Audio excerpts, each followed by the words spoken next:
What is going on, everybody? Welcome back to the channel. Aftersound here, bringing you Splinterlands content every single day. We also stream right here on this channel as well as on Twitch, so make sure you come by and say hello. This video is also brought to you by my music, which is available anywhere you stream music under the name Aftersound, and I do have a new song out recently called Dreamin', so check it out. Let me know what you think, and I appreciate the support. Okay, guys, let's talk about the SPS rental market because it has, for all intents and purposes, essentially collapsed, right? You can see here that the amount of people bidding for SPS to rent SPS is drastically lower than it used to be. Sometimes there's not even any bids that are here and available for people that want to rent their SPS out. And so, this seems to be a direct impact from the daily rentals being eliminated. So now we're only doing season rentals. And so for people that were coming in and maybe they were just playing 7 days rather than 14 days, the costs have gone up significantly and it's just not worthwhile. So I'm not going to sit here and sugarcoat this for you, because if I were to do that and say like, oh, it's actually a good thing, people would call this out as cope. And they'd be right, because it is coping, right? This is obviously not a great thing. This is a very tangible and measurable impact on the game economy that's showing that the demand to rent SPS is simply not there with a recent change. So I'm acknowledging that. Now, that being said, what I am wondering is, again, silver lining, accepting reality, but is this potentially a one step back, two steps forward type of situation? And again, I'm not trying to be like overly optimistic here. Obviously, it's not great that we lost whatever cohort of people that were renting regularly. But the question then becomes, what is the long-term impact of something like this? So let's start with some of the negatives first, right? So the first of which you can see here, people that were buying extra SPS because of the ability to rent it out, they are now losing about 4.65% on their APR. Now they're still getting, I don't know, it's like 8% APR according to the team or whatever this is. 11.67, that seems a little high, based on the amount of SPS they're receiving and based on the amount of vouchers. And actually, that might be correct now, because vouchers have essentially done like a 2 to 3x. They're sitting over a penny, or sorry, 2 pennies. But point being is that for people that had been stacking for that reason, thinking that they could get an additional benefit, well, now it's not quite there, right? We're not quite seeing that.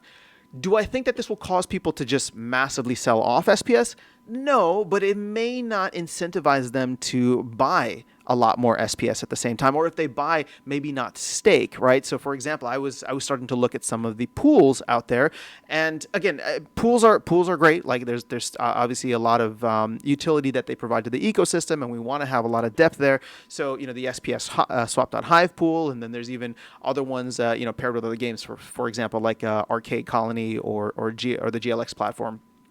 So there are areas in which people can potentially still earn with SPS, but then you're obviously opening yourself up to other types of risks rather than holding the actual assets. So I would say that it's not the most ideal scenario, but I don't know that it's going to get people to just start selling off their SPS, especially not now. Maybe if SPS starts to move a little bit, right, we will see people with a lower threshold for selling, because it's just like, oh, if SPS goes back up to a penny or 1.2 cents, right, you've essentially done a 2x. Let's say you bought around 0.06 and you're going up to 1.2 cents.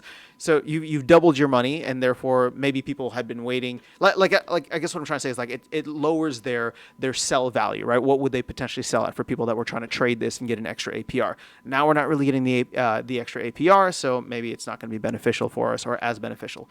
But I will say this: if SPS starts to go up, there's a funny thing that happens where demand potentially goes up for it, especially if that is paired with all the stuff that we know is coming within the next couple of weeks here, or next couple of months, with the team actively doing marketing, a new set coming out, and as I just talked about recently, with the potential end of the DEC overhang, and the team starting to buy SPS and burn it for true flywheel action once again, like we saw with Rebellion, but this time with all the faucets closed, which could be exciting. So that would be one area in which I would say is negative. Flipping to the positive, though, what this may incentivize is for players that have not been buying SPS because they figured they could just rent it, but understand that there is a value in this ecosystem. It might get people to start buying SPS. And I know a lot of the bears are going to look at that and say, you know what, that's not going to happen. But let me ask you this.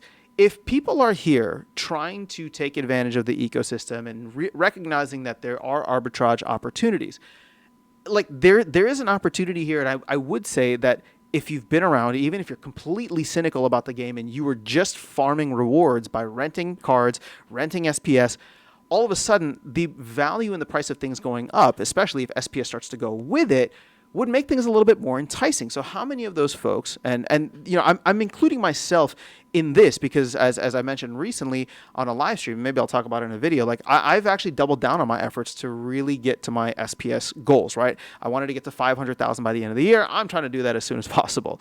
So all of a sudden I'm buying more SPS. Other people that are maybe at my level or around my level might be buying SPS.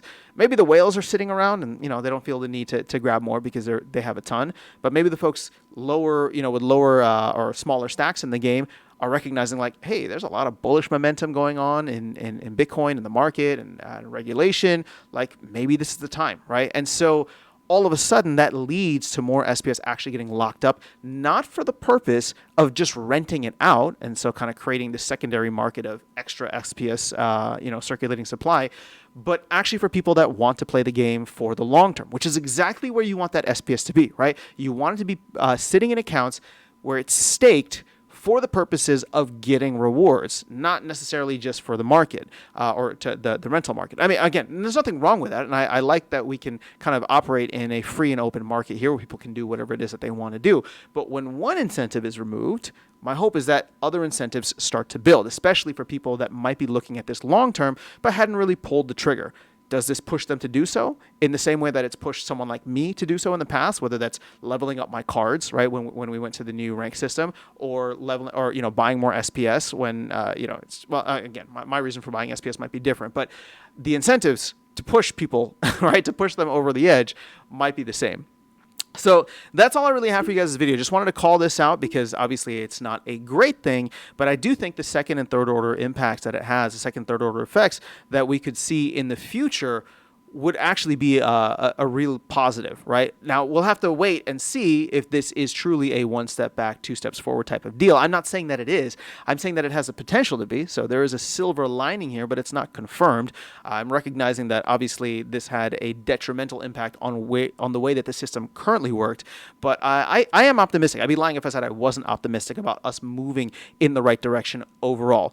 I mean, could there be an argument to bring daily rentals back at some point and you know, just for this? Maybe, right? But I'm just not seeing it right now. We have a lot of things moving in the right direction, and I really want to see how this stuff plays out over the next couple of weeks, months, and maybe even over the next year if we truly enter into full-on bull market territory. But that is all I have for you guys in this video. Let me know your thoughts in the comments below. Otherwise, I'll catch you all in the next one and see you around the game. Take care.